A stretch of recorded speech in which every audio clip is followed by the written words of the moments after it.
आज सुनील शर्मा जी जो कि हिंदुस्तान के अल्ट्रा मैराथन रनर हैं, कई सारे इनके खाते में कई सारे अवार्ड्स हैं। हिंदुस्तान के नंबर 1 अल्ट्रा मैराथन होता है, लंबी दूरियां। मैराथन 40 किलोमीटर की होती है, ये 100 kilometre 200 kilometre. Great India run Bombay से दिल्ली तक 1460 किलोमीटर उन्होंने दौड़ा था। अपने गांव रेणुका जी से लेकर कन्याकुमारी तक इन्होंने दौड़ लगाई थी। देश के सबसे ज़्यादा लंबी दूरी की रेस इन्होंने लगाई है, क्योंकि ये हिमाचल प्रदेश में रहते हैं। अरविंद केजरीवाल जी की नीतियों से बहुत प्रभावित हैं। इनकी मैं मेन चीज़ बता देता हूँ। तो ग्रेट इंडिया रन 1480 किलोमीटर उन्होंने किया था बॉम्बे से दिल्ली तक। बेटी बचाओ बेटी पढ़ाओ चंडीगढ़ से दिल्ली 250 किलोमीटर की रन की थी, जो फेमस बता रहा हूँ मैं, बाकी तो बहुत सारी रन इनकी। Save the forest and lakes 127 kilometre की रन उन्होंने की थी। सुखना लेक चंडीगढ़ से रेणुका लेक तक की थी, रेणुका जी तक। सोलन से लेके रेणुका तक 100 किलोमीटर की रेस की थी। अमरनाथ श्राइन हिल, जो उसके अंदर अमरनाथ में जो बालटाल से लेके अमरनाथ केव तक गए और दौड़ के वापस आए, ये पहली बार मुझे लगता है हिंदुस्तान में अकेले हैं जिन्होंने ऐसा किया था। और इंटरनेशनल बहुत सारे अचीवमेंट्स हैं। Bronze medal Asian and Oceania championship में मिला इनको। गोल्ड मेडल इनको 90 किलोमीटर वर्ल्ड चैम्पियनशिप में मिला हुआ है। तो सारी चीज़ें आप अलग से पूछ लेना। बहुत ही डेकोरेटेड एथलीट हैं और हिमाचल की तरक्की के लिए अरविंद केजरीवाल जी की नीतियों से प्रभावित होकर आम आदमी पार्टी में आज शामिल हो रहे हैं। इनके साथ अभी क्योंकि हिमाचल से आए हैं तो इनके 4 साथी अभी यहाँ बैठे हैं, और ये जाने के बाद रेणुका जी में 250 साथी इनके और हैं जिनको वहाँ पर ज्वाइन कराया जाएगा रेणुका जी में जाकर। श्री जयप्रकाश जी हैं और पीएनबी बैंक के ऑफिशियल हैं, पहले वहाँ पे नौकरी करते थे। सरदार सिंह जी हैं, सोशल वर्कर हैं। डॉक्टर दिनेश शर्मा हैं और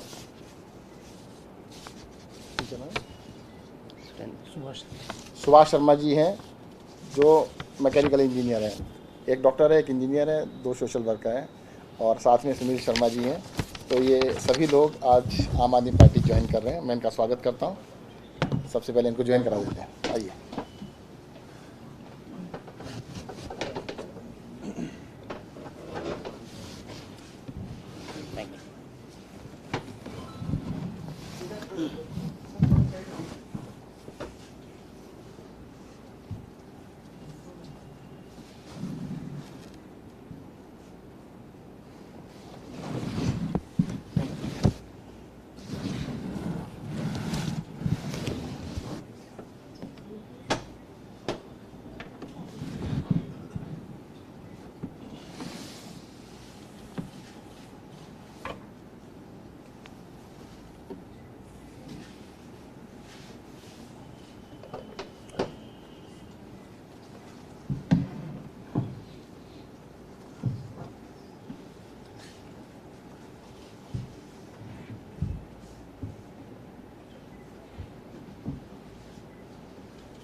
एक साथ खड़ा हो गया।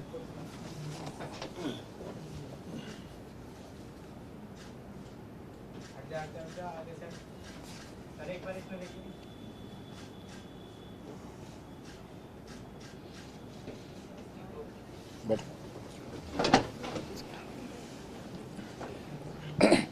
मैं चाहूँगा कि सुनील शर्मा जी थोड़ा सा अपने बारे में बता दें, अपनी टीम के बारे में बता दें। सबसे पहले तो मैं मंत्री साहब का थैंक्स करना चाहूँगा और सभी मीडिया बंधुओं को मेरा नमस्कार और थैंक यू सो मच। सबसे पहले मैं अपने बारे में बताना चाहूँगा। मैं जहाँ भी जाता हूँ मेरी छोटी सी इंट्रोडक्शन होती है कि मैं सबसे पहले तो एक इंसान हूँ, फिर मैं एक किसान का बेटा हूँ और एक फ़ौजी का भाई हूँ, और मैं 2 लोगों से बहुत प्यार करता हूँ। अगर आप मेरे रन देखोगे तो रन फॉर डिसेबल सोल्जर या run for farmer, run for mothers, ऐसे से रन मैं करता रहता हूँ। और साथ में एक इंटरनेशनल एथलीट भी हूँ। और मेरे साथ मेरे जो साथी आए हुए जयप्रकाश जी, डॉक्टर दिनेश शर्मा जी और सुरेंद्र जी जो प्रिंसिपल है, इनका अपना स्कूल है, और सुभाष जी जो इनका अपना बिजनेस भी है और अपने नाहन में इनका बिजनेस है। मैं एक इंटरनेशनल एथलीट हूँ और मैं एक अल्ट्रा मैराथन रनर हूँ। सबसे पहले तो मैं बताना चाहूँगा कि अल्ट्रा मैराथन होती क्या है। अल्ट्रा मैराथन होती है जो मोर देन 42 किलोमीटर होती है, और मैं अभी तक का 4 बार का नेशनल रिकॉर्ड होल्डर रह चुका हूँ और 1 बार एंड ओशेनिया जो कि ताइपे चाइनीज जो अपना ताइवान ताइपे में हुआ था 2018 में, उसमें ब्राउन मेडलिस्ट है हमारी टीम इंडिया की, उसमें मैं भी था। और मैंने 24 आवर्स में 228 किलोमीटर किया है और रिसेंटली अभी 100 किलोमीटर किया था मैंने 747 में। मैं इंडिया को बहुत सारी कंट्री में रिप्रेजेंट कर चुका हूँ, साउथ अफ्रीका, ब्राज़ील, यूएस और फ्रांस, ताइवान। और जो एक आपने शायद अगर कभी सुना होगा, एक बैड वाटर होती है यूएस में जो वर्ल्ड की सबसे टफेस्ट मैराथन होती है, मैं उसमें फास्टेस्ट इंडियन हूँ। एक खिलाड़ी को मैं कहता हूँ कि पॉलिटिक्स में इसलिए आना पड़ रहा है क्योंकि जो हमारे, ये अच्छी बात है कि राजनीति में खेल होना चाहिए, बट खेलों में राजनीति नहीं होनी चाहिए। हमारे इंडिया में क्या होता है कि यहाँ पे खेलों में राजनीति होती है। मैं पिछले 6 सालों से लड़ रहा हूँ अपने लिए और अपने आने वाले यूथ के लिए। अगर हम चाहते हैं कि सब लोग क्वेश्चन करते हैं कि मेडल क्यों नहीं आते, और बड़ा दुख होता है कि इस देश की आबादी जहाँ पे सबसे ज़्यादा युवा होते हैं वहाँ पे मेडल नहीं आते। मेडल कभी पेड़ पे नहीं उगते, मेडल तब आते जब आप, जो हमारे, चाहे सेंट्रल गवर्नमेंट की मैं बात करता हूँ, हिमाचल गवर्नमेंट की मैं बात करता हूँ, मैं अनुराग ठाकुर जी से पूछना चाहता हूँ कि आप स्पोर्ट्स के लिए क्या कर रहे हो। हमारे पास कितने स्टेडियम है। जहाँ से मैं हूँ, मैं एक छोटे से गाँव का रहने वाला हूँ और मैं एक इंटरनेशनल एथलीट हूँ, पर मुझे प्रैक्टिस के लिए चंडीगढ़ आना पड़ता है क्योंकि मेरे गाँव में वहाँ पर स्टेडियम नहीं है। और जॉब मुझे इसलिए नहीं मिल रही है, ये पॉलिसी बनाते हैं, राफ्टिंग के लिए पॉलिसी बनती है, स्कीइंग के लिए पॉलिसी बनती है। मैं आपके थ्रू पूछना चाहता हूँ लोगों की, राफ्टिंग कितनी कंट्रियाँ खेलती है या स्कीइंग कितनी कंट्री खेलती है, या क्रिकेट हम सिर्फ और सिर्फ क्रिकेट के पीछे भागते हैं। मैं नहीं कहता कि आप क्रिकेट को क्यों प्रमोट कर रहे हो, ठीक है क्रिकेट को प्रमोट करना चाहिए, हर गेम को प्रमोट करना चाहिए, बट आप हॉकी को भूल गए जो हमारा राष्ट्रीय खेल है। फुटबॉल में हम कहीं पे टॉप 100 में भी नहीं आते। एथलीट में हमारे मेडल क्यों नहीं आते? क्योंकि हमारे पास ना तो इंफ्रास्ट्रक्चर है, ना हमारे पास प्लेटफॉर्म है, ना हमारे पास डाइट है, ना अच्छे डॉक्टर है, ना डाइटिशियन है, और ना ही फिजियोथेरेपिस्ट है, और ना अच्छे कोच है।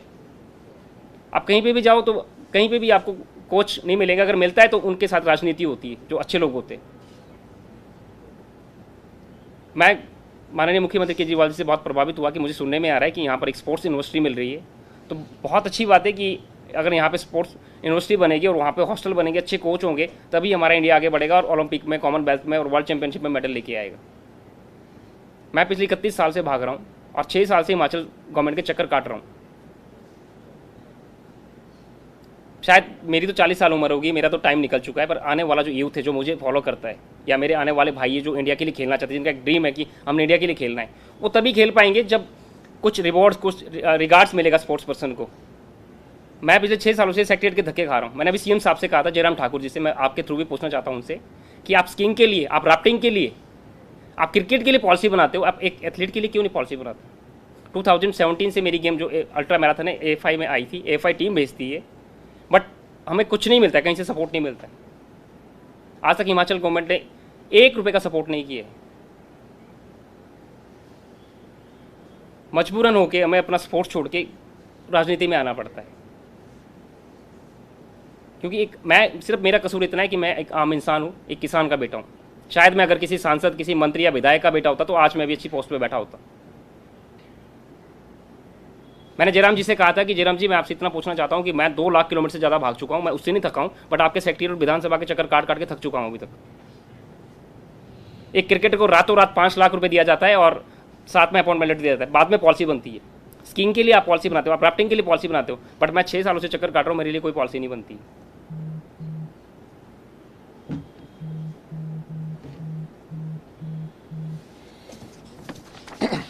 सुनील शर्मा जी को जब पता लगा कि दिल्ली सरकार एक इंटरनेशनल लेवल की स्पोर्ट्स यूनिवर्सिटी दिल्ली में बना रही है और वहाँ पे ओलंपिक के हिसाब से बच्चों को तैयार किया जाएगा, तो ये उस बात से बहुत प्रभावित हुए। और मैं कहना चाहूँगा कि हिमाचल के अंदर भी इंटरनेशनल लेवल के स्पोर्ट्स फैसिलिटीज़ ज़रूर हम तैयार करेंगे, और क्योंकि वहाँ पे स्कोप बहुत ज़्यादा है। देखो, एक गाँव के अंदर रहने वाला बच्चा, उसने अल्ट्रा मैराथन के अंदर देश के रिकॉर्ड सारे बनाए, इतने भागे, परंतु वहाँ पे कोई फैसिलिटी है नहीं। अगर उनको चंडीगढ़ जाके प्रैक्टिस करनी पड़ रही है, अपने यहाँ से 200 किलोमीटर 250 किलोमीटर दूर जाके करना पड़ रहा है, तो we need to correct the things. और आने वाले समय में हिमाचल के अंदर भी आप देखिएगा कई सारे सुनील शर्मा होंगे, और वो मेडलिस्ट भी होंगे, और वो इस तरह से कभी शिकायत भी नहीं कर रहे होंगे। धन्यवाद। कोई क्वेश्चन है तो पूछ सकते हैं। पहले इसके पूछ लीजिए। हिमाचल सरकार ने हाल ही में जो फिल्मी घोषणा की है उसके के बाद ये बताया जा रहा है कि प्रधानमंत्री मोदी और अमित शाह से नाराज है। आप लोगों के पास सारा अपडेट होता है कि अब किसको हटाया जा रहा है, किसे बनाया जा रहा है। क्या कोई ऐसी जानकारी कि मोदी और अमित शाह नाराज हैं इस टीवी को? अब ये देखो, इनका पता लगना 2-4 दिन तो दो चार दिन पता करके बताते हैं, पर ये इतना बता सकता हूँ मैं आपको, अभी तक जो कहते थे कि भाई अरविंद केजरीवाल जी फ्री में बांटते हैं, ये गलत है, अब वो नकल कर रहे हैं हमारी, पर नकल भी पूरी नहीं कर पाई। कहते हैं पंजाब ने 300 यूनिट फ्री करी, कहते हम 125 करेंगे। दिल्ली में पिछले 4 साल से महिलाओं के लिए बस यात्रा फ्री है, कहते हम आधा किराया लेंगे। हम यहाँ पे 20,000 लीटर पानी सबको मुफ्त देते हैं, वो कहते हैं हम कुछ इलाकों में देंगे, बाकियों में नहीं देंगे। तो मतलब नकल भी ठीक से नहीं कर पाए। और एक चीज़ क्लियर हो गई कि आज तक उनकी जितनी भी नीतियाँ थी वो सारी गलत थी। अगर उन्हें हमें कॉपी करना पड़ रहा है तो इसका मतलब हम सही हैं। आदमी कॉपी तो उसको करता है जो सही होता है। तो उन्होंने सिद्ध कर दिया है कि अब तक बीजेपी ने पिछले 4.5 साल में जो भी किया था वो गलत किया था। वहाँ पर हम ठीक हैं, इसलिए वो हमें कॉपी करने की कोशिश कर रहे हैं। और जैसा अरविंद जी ने कहा था, जब असली है तो डुप्लीकेट की ज़रूरत क्या है।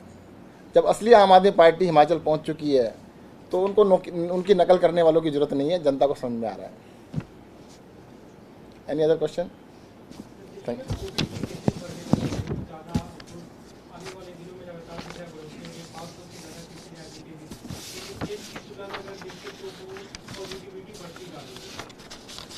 देखो, मैं 2-3 चीज़ें आपको बताना चाहूँगा। एक तो दिल्ली के अंदर 100% लोग वैक्सीनेटेड हो चुके हैं और काफ़ी बड़ी संख्या में लोग पहले इन्फेक्टेड भी हो चुके हैं।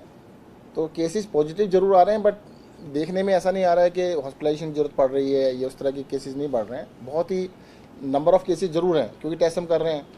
तो अभी तक ऐसा कोई खतरे की घंटी नहीं कह सकते हैं और हम नज़र बनाए हुए हैं हर तरह के केसेस के ऊपर, and we are monitoring the things very closely.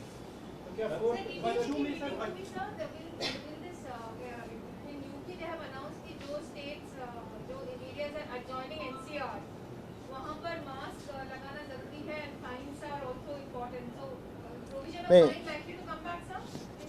देखिएगा, मास्क लगाना ना दिल्ली में भी ज़रूरी है। अभी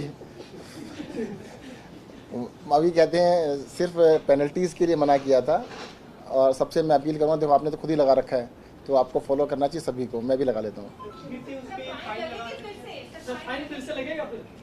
अभी बताएं किसको?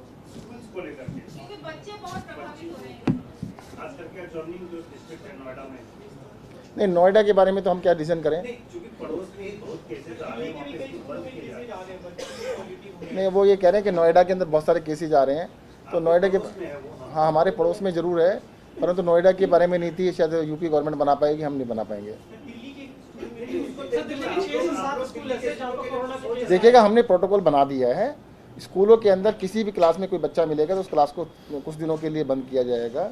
कोई टीचर को मिलता है जिस क्लास में उसने पढ़ा है उसको बंद किया जाएगा। वो प्रोटोकॉल हमने लागू कर दिया है। सर, जहांगीरपुरी में जो मामला हुआ है, आप गृह मंत्री भी हैं, क्या आप किस नज़रिए से देखते हैं? क्या लॉ एंड ऑर्डर सिचुएशन में बहुत चीज़ें खराब चल रही हैं? क्योंकि पहले भी दंगे हुए हैं, दोबारा दंगे हो रहे हैं, क्या स्थिति आपको नजर आती है? जो क्वेश्चन आपने पूछा कि भाई लॉ एंड ऑर्डर की सिचुएशन कैसी है, तो मैं कहूँगा कि ठीक नहीं है। और जहाँ तक आपने कहा कि गृह मंत्री हैं, जिन गृह मंत्री के अंडर पुलिस आती है ज़रा उनसे भी जाके पूछ लीजिएगा वो लॉ एंड ऑर्डर की सिचुएशन ठीक क्यों नहीं कर रहे हैं। दिल्ली के अंदर बीजेपी को लॉ एंड ऑर्डर की सिचुएशन को ठीक करने की आवश्यकता है, वो उसको ठीक नहीं कर रहे हैं। उनको दिल्ली में भी और जहाँ जहाँ पर भी उनके हाथ में सब जगह ठीक करने की जरूरत है। सर, ऑटो टैक्सी, ओला, उबर यूनियन सब हड़ताल पर चले गए। दिल्ली वाले काफी परेशान हैं।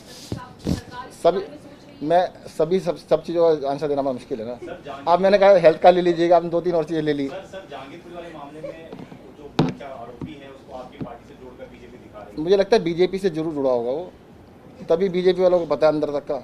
हम ये कह रहे हैं अगर किसी भी पार्टी से जुड़ा हो उसको सख्त से सख्त सज़ा मिलनी चाहिए, दुगनी सज़ा मिलनी चाहिए। और उनको अंदर की बात पता है तो अंदर वाला उन्हीं का साथी होगा। Thank you.